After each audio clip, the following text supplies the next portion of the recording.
I shiverlessly carry the bulk of the materials as we make our way towards the dormitories.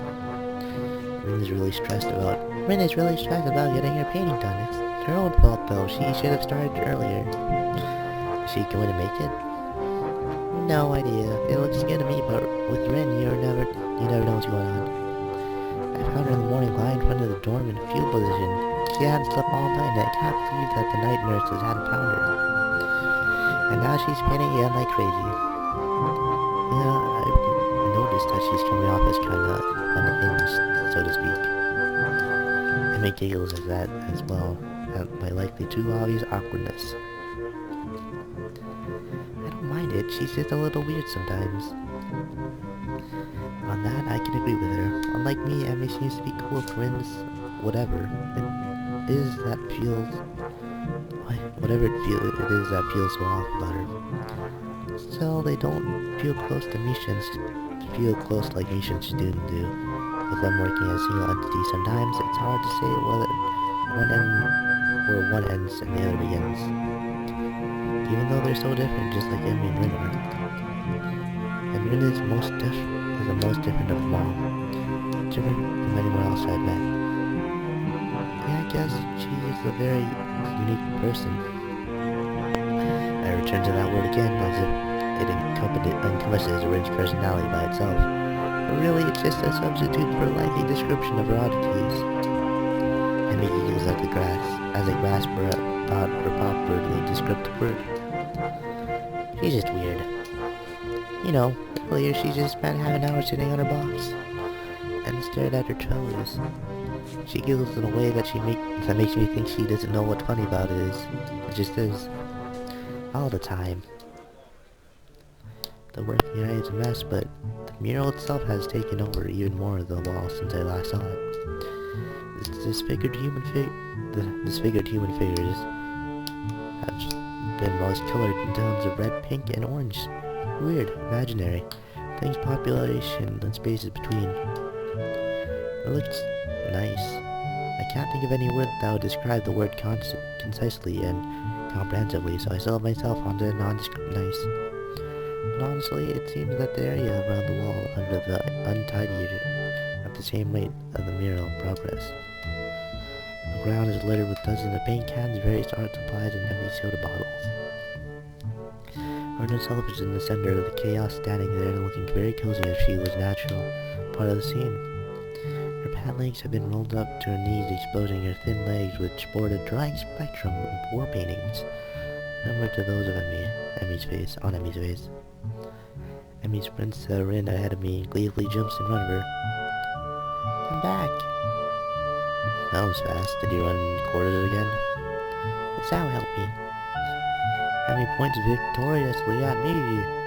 Rin turned around and followed Emmy, focused in their eyes, looking at my general direction. She nods absentmindedly at me. She looks like she hasn't slept since last night.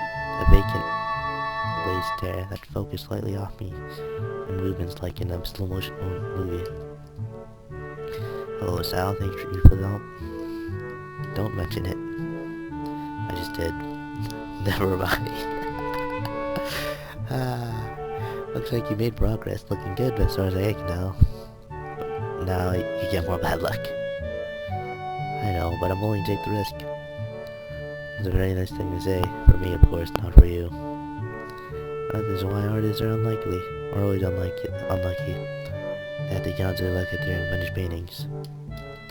So the artists can't find romance, their favorite TV shows are canceled, or they die young because they're unspecified disease. And the deep and mysterious law of the universe, unless they are blind. They consider this for a while, looking like she's going to fall asleep. There is a boy at the art club, you see, blind boy, so he doesn't see. You already told me. I glance sideways at Emmy. She glances back in a way she tells she has heard this one before too. Neither of us say anything to Rin, though. She continues her monotone soliloquy like an unfunny stand-up comedian. You should become an artist. No bad luck, guaranteed. Don't you think that would be a good idea? That only blind people should become artists? No, not as such. might have a point.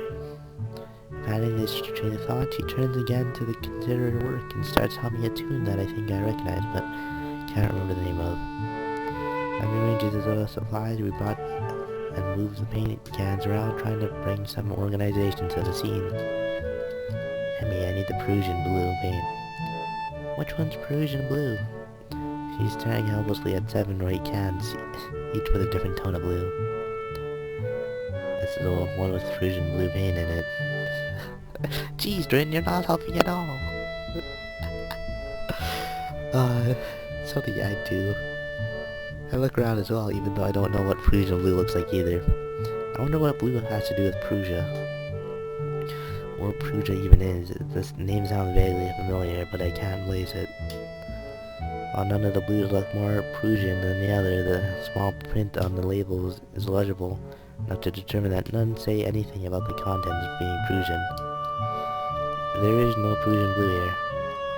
Emmy heaved a sigh. I guess I have to go back and get some. I promised to help with our class project though, so I'll be back a bit later. Can you manage without it for a few hours? Rin nods and so Emmy leaves.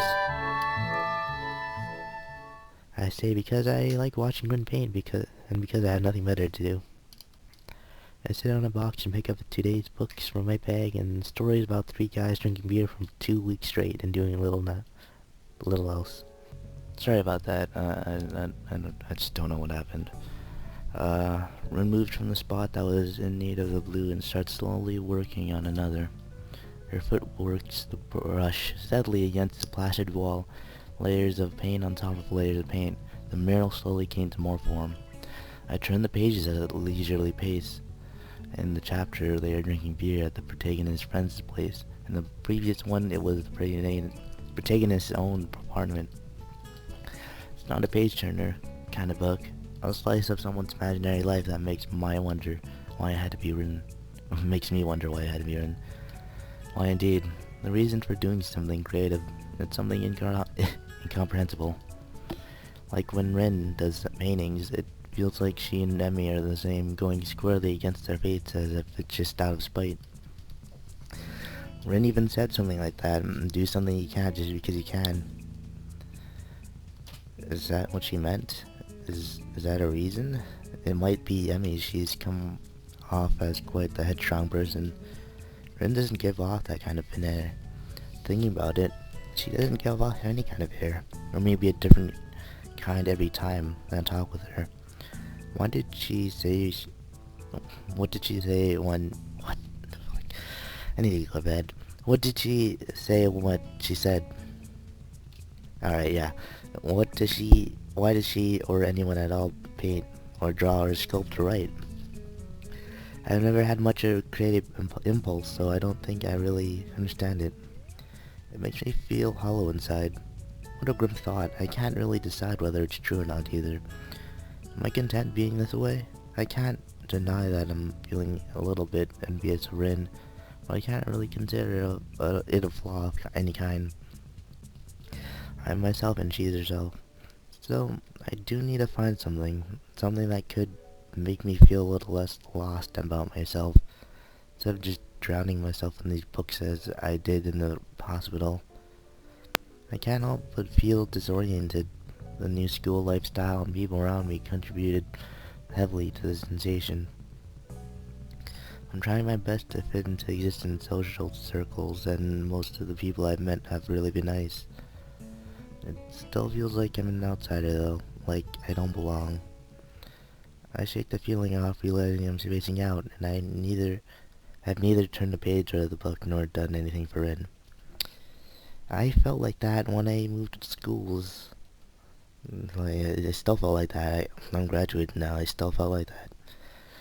She's trying to pour some paint from a big can, using only her feet, having not bothered to ask me, or maybe she did.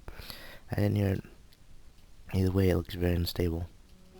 I quickly jump to her as if looks like she's about to spill the entire contents of the can all over the pavement. I take the can from her feet and pour some in the bowl. She doesn't say anything, and neither do I. I catch a glimpse of her eye looking silently at me from under her unkempt bangs. Its unreadable expression perfect poker face mixed with a hint of something like mild surprise. I wonder what she is thinking. Maybe she's wondering about what I'm thinking. Maybe nothing. A penny for your thoughts? Do you have any pennies with you? I don't think I do. I don't think I will tell. I'm not thinking anything either, so you're in luck. Except now I just did. She frowns, looking very unsatisfied. It's hard not to think about anything, but it's important. But to ask why it's important when some old guy walks up to us looking like he has some business with Rin. What? Alright. He looks weird. Yeah. Good afternoon. How's it going? I can make it. Rin doesn't take her eyes off the wall and responds so naturally that I can only assume that they know each other. I haven't seen this man before, so I naturally wonder who he might be. Maybe a teacher. His hair faded to a silvery gray so much that it looks artificially dyed. I hope that's not the case. Small round glasses hang on the bridge of his nose, but it appears he's constantly looking over the lenses, rather than through them. He's studying the mirror intently over his glasses. Good, good. What bold composition you have here. He moves to inspect the mural closer, talking to himself about it in a way that he makes it obvious he wants his teacher too. Very good indeed. I don't really know what to make of it, but Rin doesn't seem to care much. She's looking around her working space, the various bowls of different tones scattered all over. Sao? A little more of this. Give me a second. I pour a 50-50 mix of two paints into a bowl, create more of the same pale pink tone Rin was used to fill the shape of man's face. Rin watching me do so, which makes me feel nervous somehow. Her face is so unassuming that it feels just like she's waiting for me to do something wrong. This man turns to reckon me as well, looking surprised that he noticed my presence only just now. Maybe he did. Why, hello there. Who might you be? I'm a transfer student to class 3-3. It sounded kind. Nice to meet you. It's house class, eh? Well, I won't hold that against you. He laughs very loudly, obnoxiously loudly. A few small birds take flight from a nearby tree. I'm Shinchi Namoya, the art teacher. So this is our teacher. In retrospect, should have guessed how much he even looked like one as far as the first impression goes. How did you come to end up assisting my protege? I just need to be really loud. I was gonna make him really loud. 'Cause he seems like that kind of guy. I'm interested. I just kinda stuck with her, I think. I think I will go with this one. I guess I'm a little interested in art club. I blurted out, partially inadvertently. What do you mean? Nothing specific. I wonder if I could come by sometime, even if it's just to observe or something. I think I want to change the voice. I want to yell. I'm not even yelling. It's just I've been thinking I should join some club or something. So it's in no way premeditated move, but a vague sense of determination has really been building inside me for this past week. I want to do something. I want to belong somewhere. Might as well be the art club, shortcomings notwithstanding. The teacher seems pleased. Oh, you want to join? We will always welcome new people, of course. Club meetings are normal enough. We study various aspects of the fine arts and try to our hands at them as well. Or he gives an embarrassing cough, but Rin doesn't seem to mind. I take a small amount of comfort from the fact that I'm not the only one with vocabulary difficulties in this school. The Moya rebounds from his folks' past, I think, by theatrically checking the time from his huge gleaming pocket watch, and slaps his forehead even more theatrically. I really must take my leave now, but if you have questions, I'm sure Tezuka can clarify. Somehow mentioning clarify and Rin in the same sentence doesn't seem right. However, I don't say as much to the teacher since he seems to be in a hurry. Tezuka, I'm pleased to see that this little project is going well. I just stopped by to remind you not to run off by yourself tomorrow. I've invited certain people to the festival for you, and I'm sure they'd like to meet you as well. I hope I'll see you on Monday then, Nakai. The teacher leaves and we are left by ourselves again. Rin is still painting as if nothing notable happened, since nothing in fact did. I am left wondering what on earth is wrong with me. Her and I haven't worked well together in the past, at least judging from the grades I used to have in the middle schools. Maybe the club will be different than obligatory class, who knows. I tried to come up with something meaningful to ask about it, but to no avail. I'll just go to club meeting and see how it goes. So we invited some people tomorrow just to check out your painting? He has a lot of art people. He has a lot of art people friends. They like to talk about art. I think he wants to talk about art with him. Somehow I get the feeling that you aren't too thrilled about that, or about it. And shrugs non-comedically. This still gives an impression of a general displeasure at the idea of having to discuss their painting or any painting with other people. I don't really like talking about art. It's a hardy way to talk without talking. So why bother talking about it? I can understand that. Why? Alright. It's like being bored and talking about being bored because you're bored. I'm not following you. Have you ever talked about being bored? It's pointless. It's not very exciting. All you can really say about it is, I'm so bored. I once spent a week trying to think of something meaningful to say about boredness. It was the most boring week I've ever had. This is pretty fitting, don't you think? Ren gives me a look, the laconic kind that looks like it doesn't mean anything, but it does. Anyway, I don't know, I guess I just rarely can come up with anything to say about that art.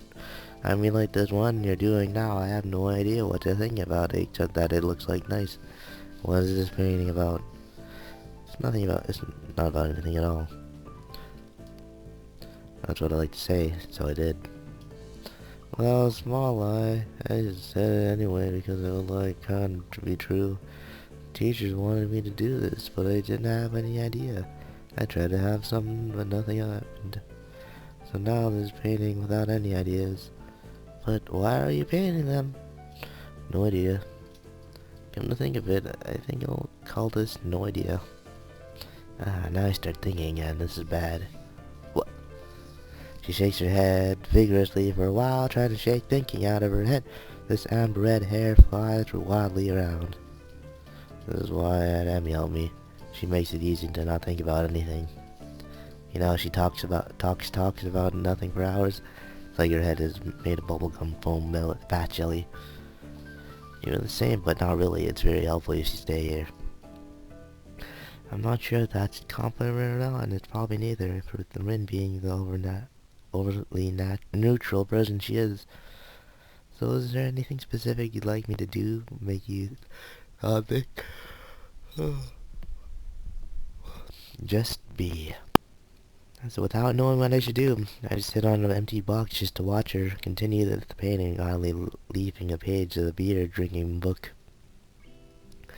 Rin has a serene expression on her face, her dark green eyes hiding what she might think behind them. No, wait, she's supposedly not thinking anything, right? She quietly hums a tune, interrupting every now and then with a polite request for more paint or another kind of brush. Her concentration is admirable, even though she seems to be sleep-deprived and under pressure to finish the job. Inch by inch, the painting gains more form, detail being added on top of details. Colored. And wincing at each other, feeling whether the empty space is growing on top of each other. I find myself about inspiration and motivation to create an art again. Nor does one get ideas. They don't come out of nowhere. I don't think there are any muses that magically inject inspiration in your head. Ideas have an origin and a purpose. The more I think about it, the more I'm convinced that Rin is lying about her mural. Or at least she's twisting the truth. Maybe she doesn't even realize it herself. You can't do anything creative without having an idea of what you're gonna create. That would just go against the definition. Every stroke must be decided to be drawn, even if it made at random, then that too is a conscious decision. So painting, even this one, must be based on having some deliberate goal or idea of what to paint.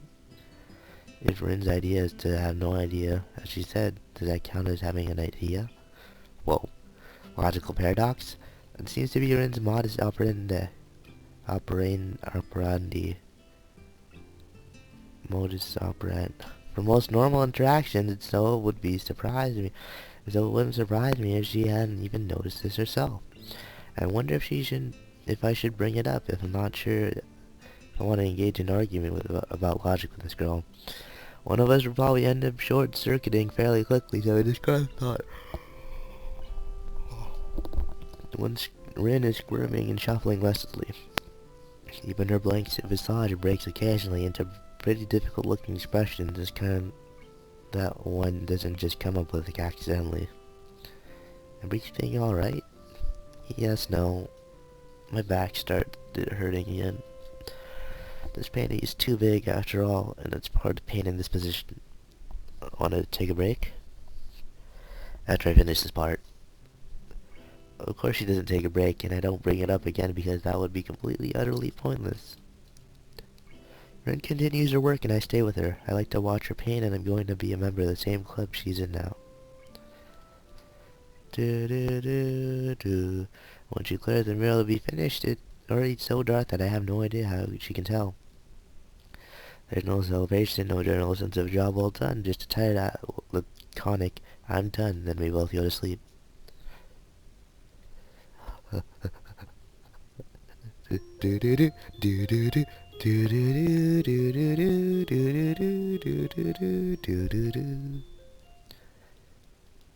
Beep beep. Oh, no beeps again. The next day I wake up feeling a little lightheaded. It's almost noon already. Sleeping late is fine since it's Sunday and there are no classes. Not just Sunday though, but the festival as well. From my window I can already see some people at the soba booth slinging noodles on the place for some people and craving low quality food. I throw back a handful of my morning meds and ponder how to spend the day. There will be a few exams in the coming week, but I don't consider those as ominous as others, so I'm not as worried about them as I probably should be. There's no urgent obligation regarding education, and I should be free to spend the day at the festival as I like. Finishing my morning routine, I exit into the hallway intending to go out and find something to eat. Passing by his door, I decided to see what Kenji's up to today out of impulse. Oh boy. And we're reading this for the millionth time. I'm curious if he has any plans since everyone is doing something. Then again, I can picture him having built a soundproof shelter in his room with a "Adult Girls Allowed" sign, and with the girls crossed out with his body crudely scrawled over underneath it. Knocking on his door, which is luckily devoid of any kind of sign, I hear the unsettling clicking of at least 10 locks that are being pulled back. The doors open up a crack. Who is it? You're supposed to ask before you open the door. Oh, it's you. Damn, it's early. It's not really that early. What is it, man? Nothing. I'm just going to ask what you're going to do today. Half the school is out there already. Out? Where? Why? What? Wait, what? Is today special? Why are they there? Who are? I can hear them. It's loud. Don't tell me. Has the invasion begun? He suddenly looks more alarmed. What day is it, man? Yeah, I guess you could say the big wooden booths outside and people selling stuff. What the hell are you talking about? I have my curtains closed at all times as what the snipers. It's the festival, you know that, right? Oh shit, that's today? Damn it. I can't believe I forgot that. Don't have my 4 minutes, this is bad. This is gonna be very bad. It's good you told me this, man. This is gonna be a bad day. Why? Oh man, they're gonna be everywhere. The people outside my window socializing. Kenji rubs his temples nervously, looking very ill. It's gonna be as loud as hell. Damn, and I was gonna go out today, but now it's ruined everywhere. Everything is ruined. This is awful. This sucks. What the hell? This really sucks. I can't go anywhere now. There's nowhere to run. Kenji seems nervous. He could even say majorly freaking out. I can't believe this. So that's what today was. Damn it, I couldn't even prepare for it. I couldn't even brace myself. Now it's here and I can't do anything. You should have told me this earlier, dude. I mean, at least I know, but I could have known earlier. Imagine what I could have accomplished. Sorry, I thought you knew. So I guess you're not going to do anything today? The weather isn't even good. Yesterday was really windy, so I thought today would be cold. So, so, so there's no reason to just stay inside. You just check the festival out. Kenji groans and covers his face with his hands. Ah, no, I can't do it. They'll eat me out alive. They'll eat me alive out there, and I know it. They won't eat me out though. They won't. This has to be a joke, but he said it was just straight face, relatively straight. What are you gonna do? We should hang out in here. You can help me build my fort, and we might still make it if we work together. I joined the art club, so I guess I'll go with them. You did what? I joined the art club. Man, that was a bad move, really bad. You don't know what kind of girls there are in that art club. Trouble angsty cuties who tear your heart out, eat it raw. Well, I know one art club member, and I don't really see Rin suddenly becoming a psychotic murderer. That seems unlikely. Don't say that. Don't fool yourself. You have no idea what you're dealing with here, man. Those are the worst kind. They drag you in this antsy-pantsy shit, and you'll eat as expected. BAM! Bam what? Kenji seems slightly phased with this skepticism, but not, let's say, it doesn't matter. Tread carefully, man. Tread carefully. He fingers his scarf nervously, fast and fast, like you're trying to start a fire, then slowly begins to calm down once the panic attack finishes running its course. I'm gonna go sleep. I'm way too tired for this. I hope you enjoyed. Yeah. See you guys next time.